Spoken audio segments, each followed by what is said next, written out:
খাওয়ার জন্য সবজির জন্য প্রথমে চাল কুমড়ো আলু ডুম ডুম করে কেটে ধুয়ে রেখেছি।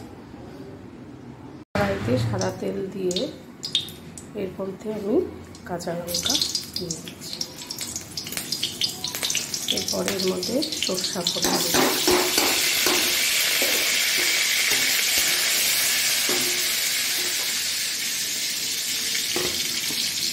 তারপর কারি পাতা,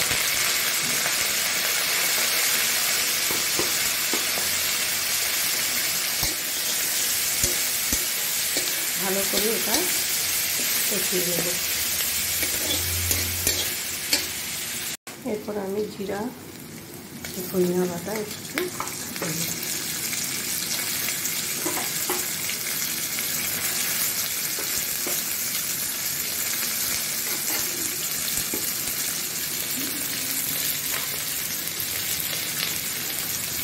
হলুদ দেবো,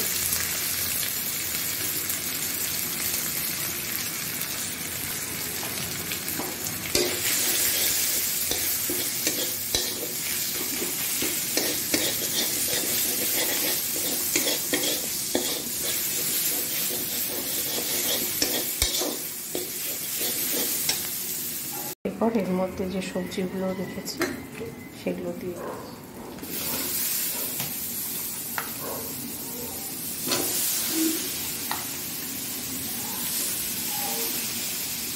সবজিটা প্রায় তৈরির পথে।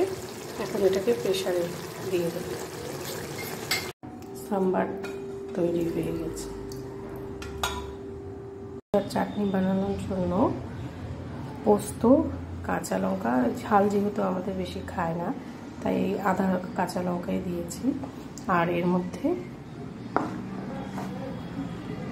নারকেল গুঁড়ো দিয়ে এটাকে আমি পেস্ট করে নেব। পেস্টটা তৈরি হয়ে গেছে।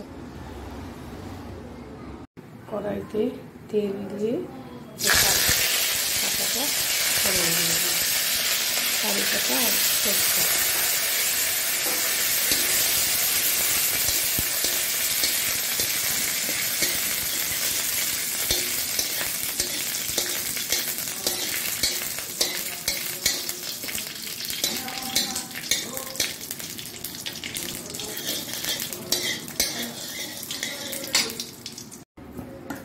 এরপর এই পেস্টটা এর মধ্যে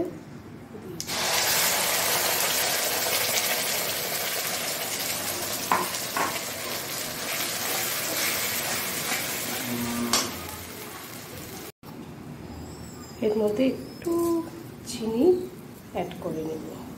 লবণ আগেই দিয়ে দিয়েছিলাম।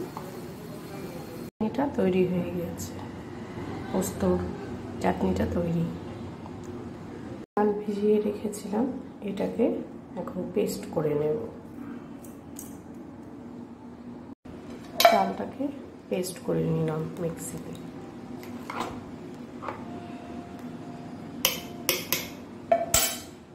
এর মধ্যে একটু বেকিং পাউডার অ্যাড করে নেব।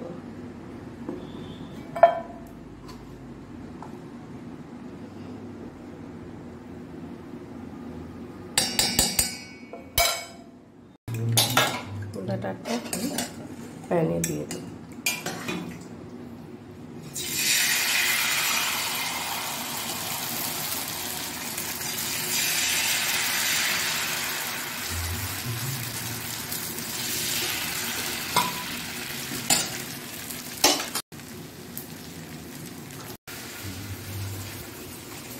ধোসা তৈরি, সাম্বার, চাটনি আর ধোসা।